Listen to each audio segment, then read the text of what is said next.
Thank you so much for joining us. My name is Sofia Wanuna. Our sign language interpreter is William Silla. So we want to begin with that Chris Brown story, and we cross over now to Mombasa County. Our Francis Ontomo is standing by for us. Francis, it's good to see you. So did Chris Brown actually smash this fan's phone?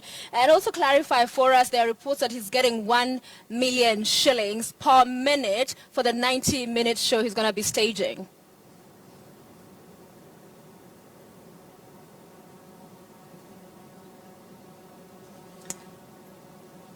Francis? And a lady claimed that indeed a phone had been smashed by the American superstar. That is minutes after arrival at the Moi International Airport. Well, it's an altercation that has actually had a huge online backlash. Kenyans have spoken about it and they have actually condemned about it. Some of them actually calling for the deportation of the American pop star. But the organizers of this particular event have been quite categorical that indeed such an happening did not happen. They have contested that particular allegations, and they are saying that they may actually be even contemplating to take this particular matter to court. They are saying that this thing did not happen, and it is actually a malice that has been planted by some quarters. Well, nevertheless, the event has already kicked off, and as we understand, Chris Brown will be performing along top artist Wizkid and even Ali Kiba of Tanzania, among other a host of other local artists right here in Mombasa. And here is a report that we prepared for you earlier. But I had to use a very courteous word, and I asked him, Chris Brown, can I take a selfie with you? Brenda Sugut arrived at Moi International Airport mid-morning, ready to catch a glimpse of the American superstar Chris Brown. The adoration that came with the moment forced her to run for the moment to take a picture. She says this nearly put her into hot soup. The musician got hold of her iPhone 6 and hit it on the ground, breaking the screen. After that, they started asking me questions. I told them, no, it's okay. I actually told my sister, let's go. I didn't believe Chris Brown could be so, be very angry with his fans. I mean, he doesn't even know me. So I don't even know where he got his anger from. Or maybe he was frustrated from the other places. You never know. She claims she was at the airport to receive a friend when this happened. We love him as fans. We love his songs. This phone won't stop me from listening to his songs. No, it won't. But he should change. He should appreciate his fans. He should show respect to his fans. And next time, you never know what you're going to throw. It might be a phone brought, maybe a present by someone. This is my phone, I bought it. Her sister, also present, witnessed the scenarios play out. I feel really bad. And just like my sister said, I think Chris Brown should really apologize to my sister. And also, please respect and appreciate your fans, Chris Brown. That the ones who have kept you there, that the ones who will keep you there still. Kindly love your fans and keep them there, please. Organizers of the event, Wale Wase, have since rubbished off the claims as malicious. Brenda has in the past taken pictures with some influential personalities, but this, she says, was a different ballgame altogether. Immediately after the incident went viral, social media became awash with calls for the deportation of the music star. Couple of weeks ago, Congolese musician Kofi Olomide was deported from Kenya after openly slapping one of our dancers.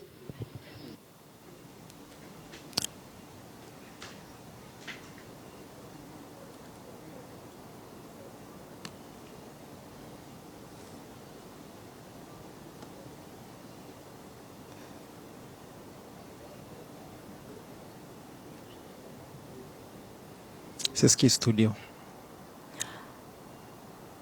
All right, well, of course, that particular event, Sophia, conjures memories of Kofi Olomide, another Congolese star who had actually had another altercation right here in Kenya and actually deported for slapping one of his dancers. Nevertheless, as I indicated earlier, Sophia, the event has already begun in earnest. It is dubbed Mombasa Rocks, and many have come from far and wide to participate in this particular event, Sophia. All right, thank you very much. I was calling you Chris Brown, but thank you, Francis Ontomo, for us live in Mombasa. And if you're going to be going, have fun tonight. Let's come back and talk politics. Remember, Saturday night's poll is on that story there on Chris Brown. Do you think Kenyans on Twitter overreacted by calling for his deportation? Share your views. I'll sample them later on. So court principals, Raila Odinga and Moses Wetangula, have maintained that the opposition coalition is intact and told Jubilee politicians to stop dreaming about a breakup in court. The two leaders say the ruling Jubilee administration should prepare to exit from power in 2017. The opposition leaders were in West Pokot County for the burial of former Sigor MP Wilson Litole. Area Senator Professor John Lonyangapuo and neighboring Elgeyo Marakwet Senator Kipchumba Murkomen also graced the occasion. West Pokot Governor Simon Kachapin and his Kakamega counterpart Wycliffe Oparanya were also present. With the 2017 general elections fast approaching, the opposition leaders engaged in a charm offensive to win support and form the next government. Sisi tunataka kura ya 2017. Na tuko na sababu ya kutafuta kura ya 2017, sio 2022. Hujui kama utafika huko au utafika huko. Hata wanakanu hapa nataka waje pamoja na sisi. Tutembee pamoja. Sawa? Kuna wengine who subscribe to what we call the hyena syndrome. Sasa wanafikiri mimi nikiambia raia wewe niachie tumekosana. Hapana. Hiyo ni demokrasia. Elgeyo Marakwet Senator equally drummed up support for the ruling Jubilee administration as he poked fun at Senator Lonyangapuo, whose KANU party refused to dissolve into Jubilee party. Wewe Bogiso ashabeba kiti ya senator. Kachapin amekalia ile ya gavana. Kina Murkomen wachanja walikuja kudanganya Kachapin usiku na mchana. Mpaka kaama kwa nyumba yake ya KANU na kwenda kudanganya ati kuna mandasi mzuri Nairobi. Sasa baba ya chama KANU huku nikikuta bomba imechanganyikiwa, si lazima nikuje nichukue fimbo ya bomba na kuhakikisha kila mahali iko sawa. Raila mocked Jubilee government for allegedly failing to initiate own projects and was instead riding on what the Grand Coalition government started. He also criticized Jubilee for collapsing affiliate parties. Tiani ni nyani. Hata kiingia katika msitu wengine bado ni nyani tu. Hata kama wacha hiyo TNA sasa naita chapu. Si bado wewe ni nyani tu. Unaua URP. Bila hata kuuliza wenyewe. Sasa nasikia mmeambia Jubilee Party of Kenya na kuna hata mchunge hata moja. And speaking at a funeral at a Shibinga village in Huisero, Kakamega County, KOTU boss Francis Atwoli asked the new polls team that will succeed the Isaac Hassan team to conduct credible polls. Gania IBC kwenda nyumbani ili tusipoteze kura kwa wizi.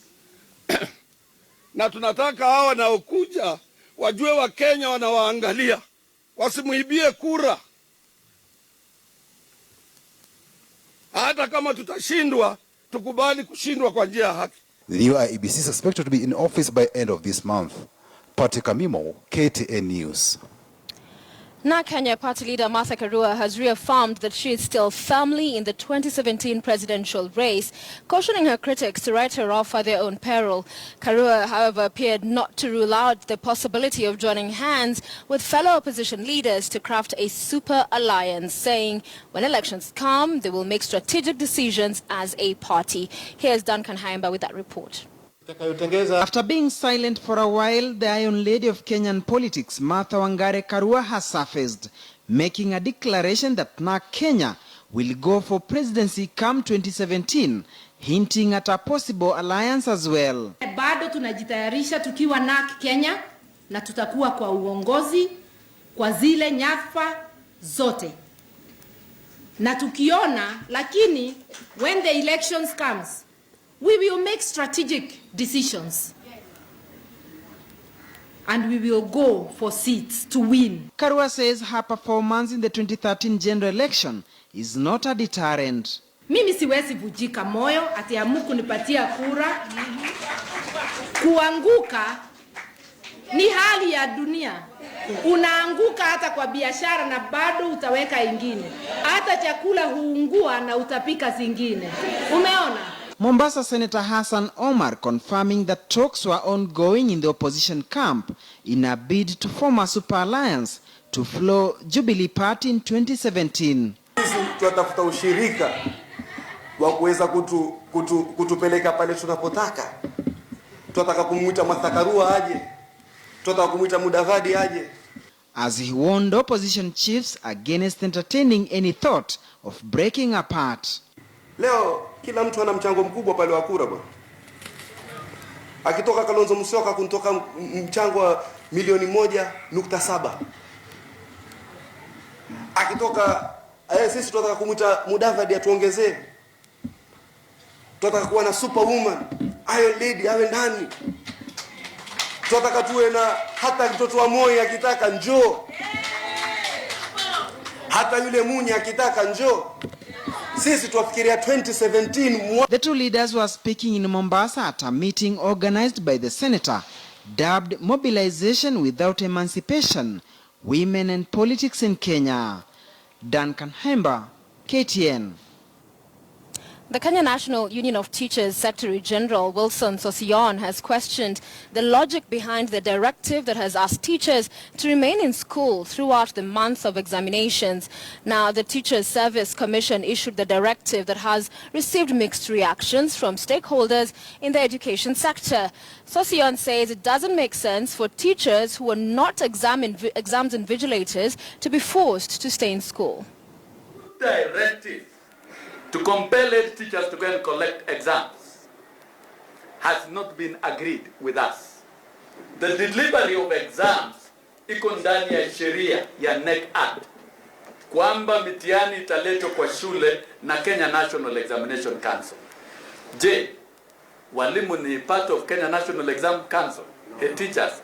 Hapana, there's a lot to be done ndani ya shule. Mumeona mashule ya kichomwa the other day, na inachomwa kama watu wameondoka kwa domes na kila mahali. Na je, kama teacher wanaondoka kwenda kupiga queue kwa container fulani huko nje, teachers who are not teaching ought not to be in the examination centers. Unaenda kufanya nini? So, what do you do with plastic bottles that have already been used? Throw them away perhaps? Well, now that if you are a broke student, say from campus, what would you imagine perhaps getting yourself some money from the plastic waste business? Well, there's a story for you of Taka Smart that is set in the African Nazarene University that shows you exactly that. Buy water packaged in plastic bottles, drink it and trash them. But do you ever wonder what happens to it all? Many littered, becoming the cycle of the not-so-indigenous plastic in a green earth. But not so at the African Nazarene University. An initiative dubbed Taka Smart works like this. Students collect waste plastic bottles, take them to their agent who in turn give them airtime. This is how it began. June 2016, 4 Kenyan students, Saruni Maina, Jessica Ninterese, Kevin Diritu and Clement Habishunti, majoring mostly in computer science and winners of the ANU HALT Prize competition hosted in November 2015, and the Kenyan student representatives at the HALT Prize Dubai Championships turned their innovation into a business venture. And what a better place to start than their host university. Well, right now we are targeting the universities. So we want to expand to other universities and make sure that kila student amekuwa anafikiria kuhusu environment na anaweza recycle. Waste has value. Be able to use this value to bring to help also the community sustain itself or better the lives of the people. So in a way of trying to help them make savings by giving them an additional source of income. So the initial idea was actually to have containers where people will go and throw in their waste, and then they get a ticket, like a voucher, so that ticket they could use it for shopping. But now, over time, that idea changed to something that was more, I may say, more feasible, because, you know, once that was a bit over the edge. So Saruni Maina, the founder, realized that trash could be turned into treasure. The plastic bottle, organic waste, is easier to collect and quantify. To be part of the venture, a student has to first be registered with both names. After registration, the plastic bottles are collected at the SAIF canteen, where the participants will be rewarded with Taka points, equivalent to the amount of bottles collected. The plastic bottles will be measured according to their capacity and rewarded accordingly. 500 ml gets you 0.5 points, 2-liter bottle gets you 1 point, and the 20-liter bottle 10 points. The Taka points are then loaded to the account, after which airtime is redeemed from the earned points. Eventually, they sell a significant collection to recycling companies for their returns. Toka sasa tuanze kuchukua hizo chupa, kumekuwa environment imekuwa poa, kumekuwa kusafi. Yeah, mpaka watu sasa wameanza tu kuchangia, wanasema the place is clean now. There's a time, like I was just in my house, the shops were locked, I didn't have money on my M-Pesa, I didn't have credit, and I wanted to call someone.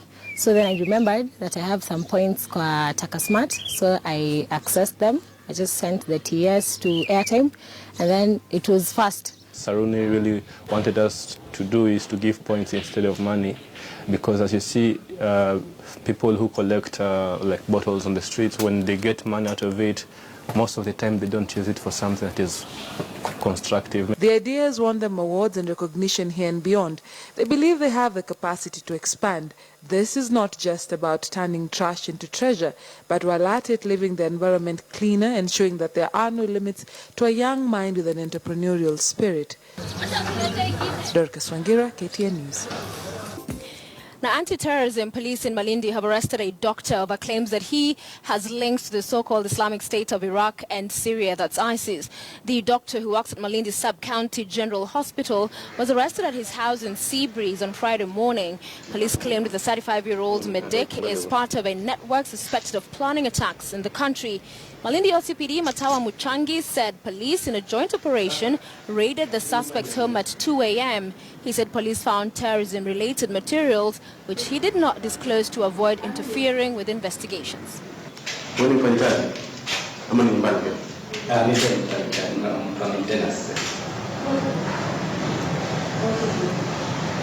Kuna milango mitatu, 3 bedrooms upstairs. Sasa hawakujua tuko gani, walivunja zote tatu. Na wote wakaingia ndani. Ile wakitutokea mimi na daktari tuko kwa room ya moja, tumesimama hivi, wakituona wakaniambia laleni chini, yani immediately wakaanza kutupointia zile gun zao. Sisi tukaona ni watu, I don't know, you call them KDF ama ni jeshi, wamevaa ile military uniform. People ambaye wako armed. Haya, wakatuambia laleni chini. Mimi na bwanangu polepole tukapiga magoti, tukajinyorosha chini. Wawili wakakuja, wakanishika mimi, wakanifunga pingu, na daktari akanifunga pingu kwa mgongo. Tumelala tumbo chini, tumefungwa pingu sote wawili. Alikuwa anafuatiliwa uchunguzi kuwa anaweza kuwa mmoja wa magaidi wale wanafanya maneno ya ugaidi hapa nchini. Na alikuwa anadhaniwa walikuwa pamoja na wale wengine walioshikwa mwezi wa 8, sorry.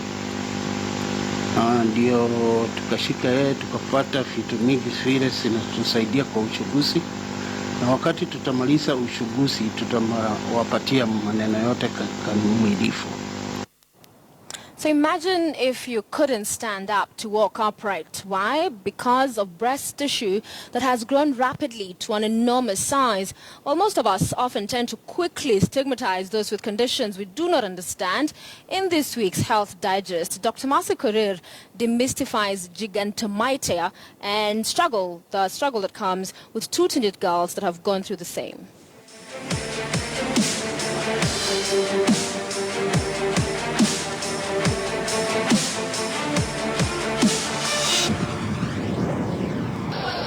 When KTN News heard of Khadija's plea for help, we listened.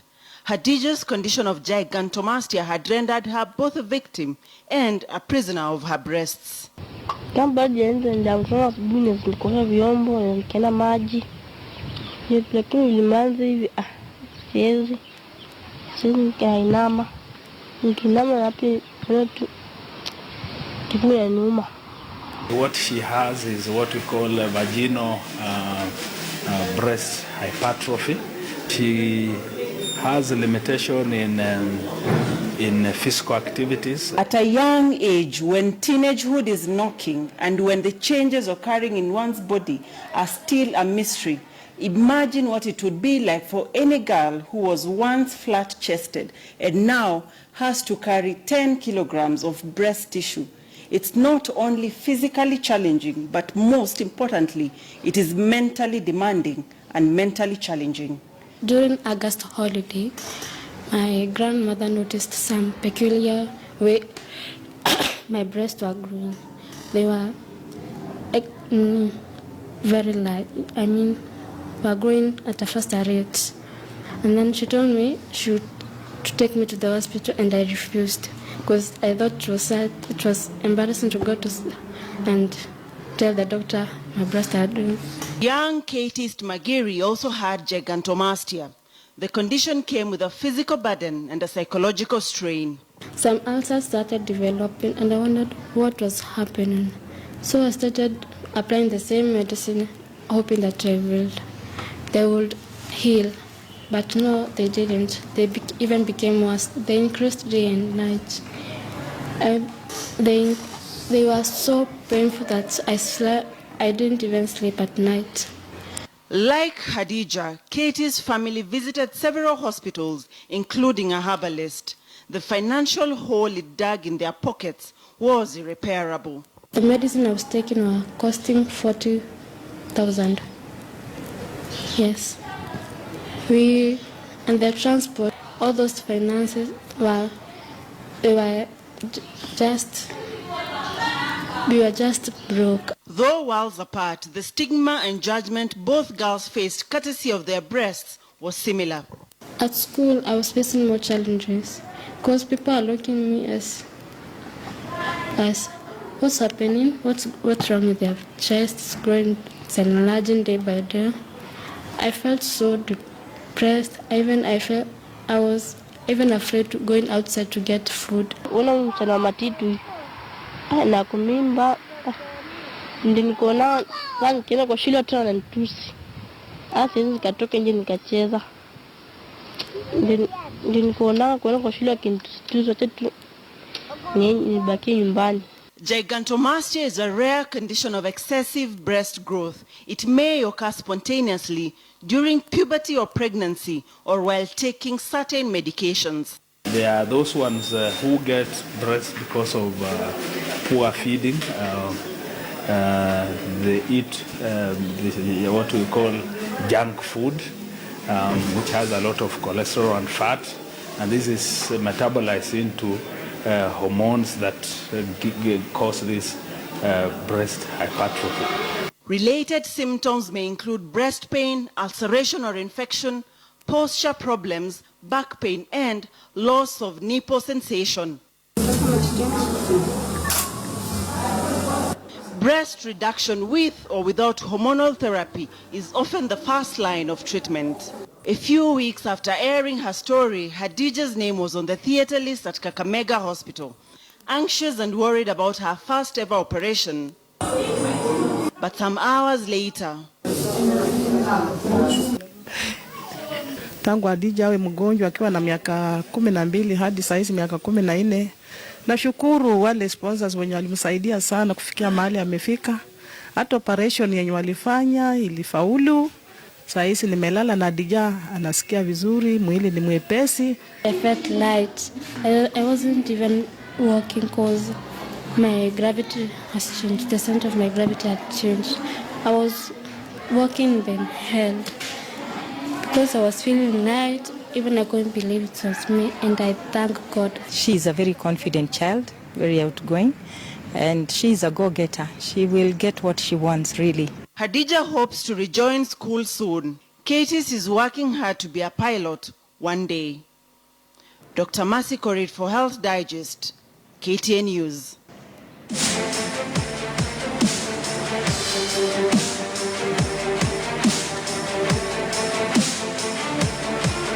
Yes, it's time for Daring Abroad again. We've been following a Rwandese truck driver, Havugimana Evode, all the way from Mombasa. Last week, we ended the journey here in Masaka, Uganda, after 3 days on the road. Time now to continue the journey, and let's see what's ahead. From Mombasa to Masaka, we had spent about 3 days on the road. So day 4 is from Masaka onwards. While on the road, the truck driver wants to spend as little time as possible. There is no time for full lunch. Snacks are just enough. From Masaka, passing through Mbarara, we have to cover about 300 kilometers to Katuna at the border between Uganda and Rwanda. On this section, a truck could take about 6 hours. There are roadblocks here and there, but as long as you have the right papers, be within speed limits, you will have no trouble with the police.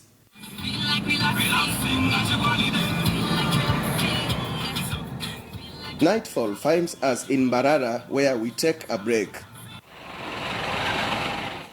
Fast forward, at the border, we take an hour to go through the immigration and for Evode to be cleared by the customs department. Kama mimi nikiingia Rwanda kwa sababu niko na number plate ya kwetu, silipi chochote. Lakini ukiingia Uganda ama Kenya, unalipia barabara. We are still within day 4 and we embark on the last leg of our journey from Katuna in the northern province of Rwanda to Kigali. This is now where you get the real feel of a country with 1,000 hills, as Rwanda is described. Amid meandering roads, we arrive in Kigali after covering about 87 kilometers from the border. Remember, in Rwanda, driving changes. We have to keep right. On this last day of the journey, we have covered about 400 kilometers, and in total from Kilindini port in Mombasa, 1,600 kilometers. Nimetembea inchi 3 na nimefika hapa kwetu. Nimefurahi sana kwa sababu safari yangu imekuwa poa. In our earlier interview with Jean-Baptiste Gasangwa, the owner of the transport company Evode works for, it was clear that there is transformation on the northern corridor.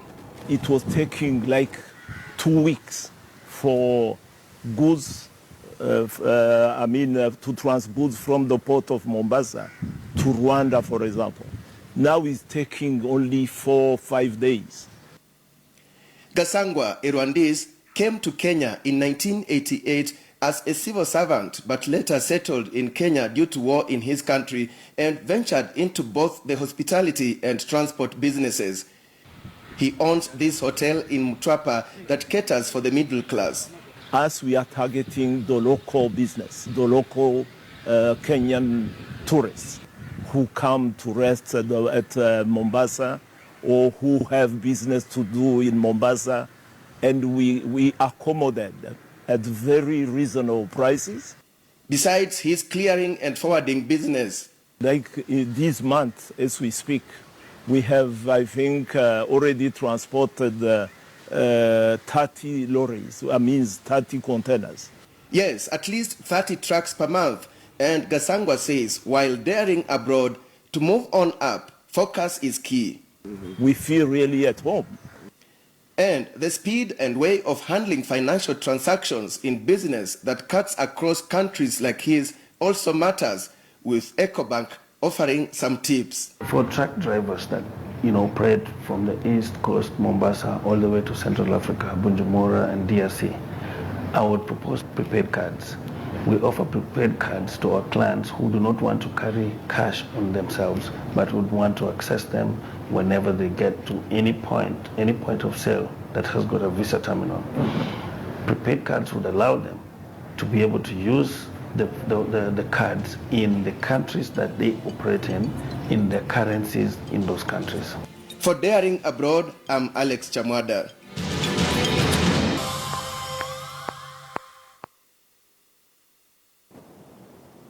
Welcome back. And in sports news tonight, Finland's Tapio Lokkanen overcame 2 punctures to grab his 4th successive win this season as he cruised to victory in the Kenya National Rally Championship Eldoret edition. His teammate Manveer Baryan of Multiple Racing finished 52 seconds behind as Rajbir Rai made it to the podium finish in 3rd place ahead of Carl Flash Tundo, who finished 4th. Here's some of that action from the rally.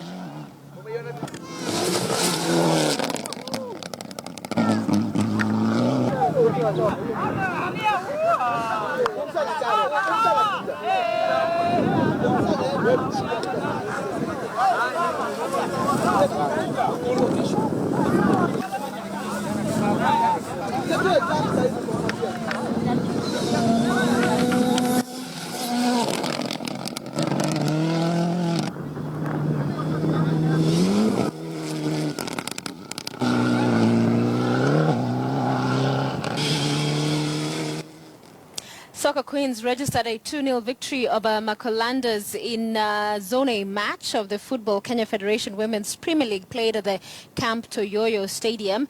Terry Ngesa put the Queens ahead in the 9th minute before Harambee Starlets midfielder Corazon Aquino added a second after the hour mark.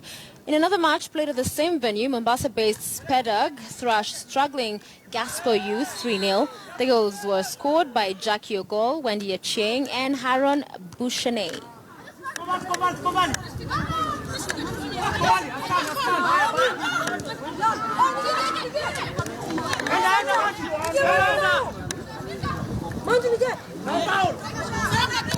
Homeboys qualified to the plate finals of the Impala Floodlit tournament after getting a 30-22 win over Mwamba in a match that was played at the Impala grounds. Mwamba were quick off the mark, taking a 14-0 lead with 2 quick successive tries. The DJs, however, pulled themselves back into the game courtesy of Emmanuel Malava and Keith Wasike. In the second half of the match, the DJs kept their attacks firing as Max Kangeri and Andrew Chogo added to their advantage. Mwamba's efforts to sway the game their way was restricted to only 1 try. In the other plate semi-final, Strathmore came from behind to emerge 38-22 winners of a Black Blood. Strathmore will lock horns with Homeboys in the plate final. All right, before we wrap up on our Saturday night's poll, we're asking you whether you think Kenyans on Twitter overreacted over the deportation of Chris Brown, calling for his deportation. I beg your pardon. This is what some of you are saying. The lady lacks manners. If she asked for permission and didn't get it, why did she still go ahead? That's mercy. And Kazira, you're saying sometimes we girls provoke men into doing stuff and then go crying around like babies. One last one before we go. Kerubo, Lilia, not really, because it's the lady who forced herself to take a selfie. And the poll result, 51% is saying there was an overreaction there, 26% no, 4% you're not sure, 1% do not care. That's it for Saturday Weekend Prime. Thank you so much for joining us. My name is Sofia Wanuna, but we'll leave you with this feature story where children living with disabilities, especially those who are mentally incapacitated, are often ostracized by the community. And the sad reality has been that such children are locked up by their parents and caregivers. In Nyeri County, those facing such challenges have found reprieve in a center that provides physiotherapy and orthopedic therapy, daycare services so as to enable parents. Now, most of them single mothers go to fend for their children. Here now is KTN senior reporter Karen Derry. She visited the Metropolitan Sanctuary Center in Nyeri County and brings us the story of a safe haven for children living with disabilities. She has been through turbulent moments, and many are the times she felt as though she had hit rock bottom. We shall call her Nyambura, not her real name. 5 years ago, Nyambura was blessed with a baby girl. All seemed well initially, but when her child, now aged 5, did not achieve the usual milestones, she realized something was amiss. A doctor's diagnosis revealed that her little girl had a mental disability. She now brings her to the Metropolitan Sanctuary in Kamakwa, Nyeri, a safe haven for children with various disabilities. Here, they receive various forms of therapy, such as physiotherapy, and are attended to by professionals.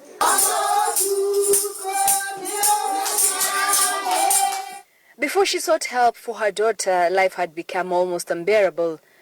Not only did she have to care for a child who could not function normally, but the one person whom she thought would be by her side through it all opted out. She tells me that her husband left her when he realized his daughter had a condition that needed intensive care. Wakati aliniona nikiwa na mtoto atembei, haongei, yani mambo mingi aliona, amesa tukataa, akatuambia twende zetu, hatunjui. We are informed that many mothers here are single mothers.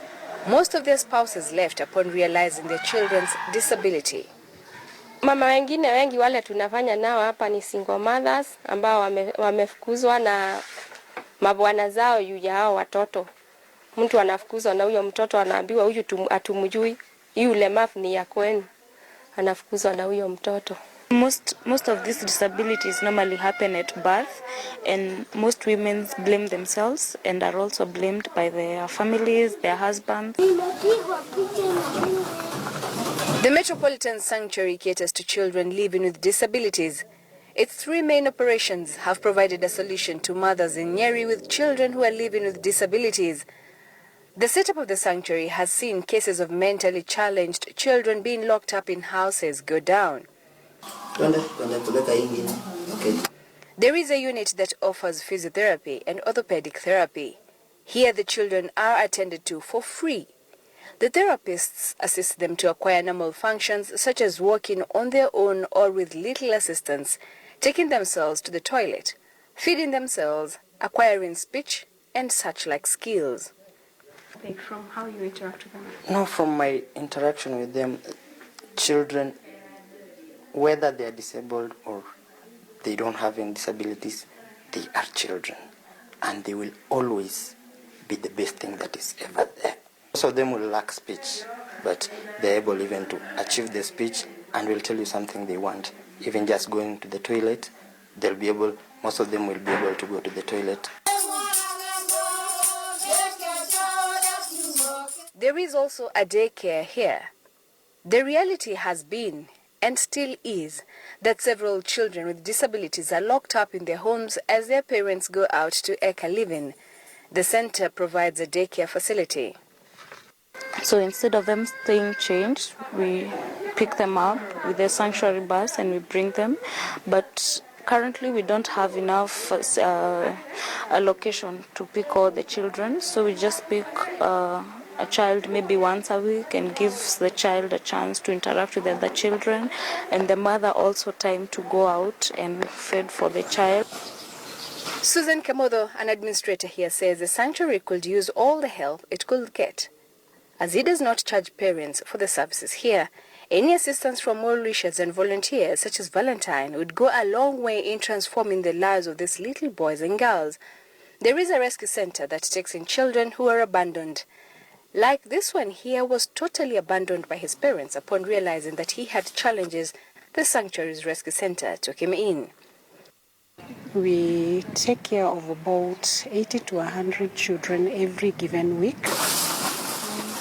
The children's mothers are also offered employment opportunities here. There are special seats that are made of locally available materials such as old cartons and glue made of wheat flour. The mothers are hired to make the seats under supervision. Sabina Kananu has a 13-year-old daughter living with cerebral palsy.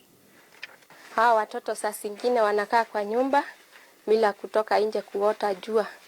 Lakini tunawatengenezea hizi biti ambazo tunatengeneza kwa bitu, kwa raw materials like cotton. The Metropolitan Sanctuary also offers satellite clinics where they try to reach out to children living with disabilities who do not live nearby and cannot easily access services at the center in Kamakwa. Carol Nderi, KTN News, Kamakwa, Nyeri County.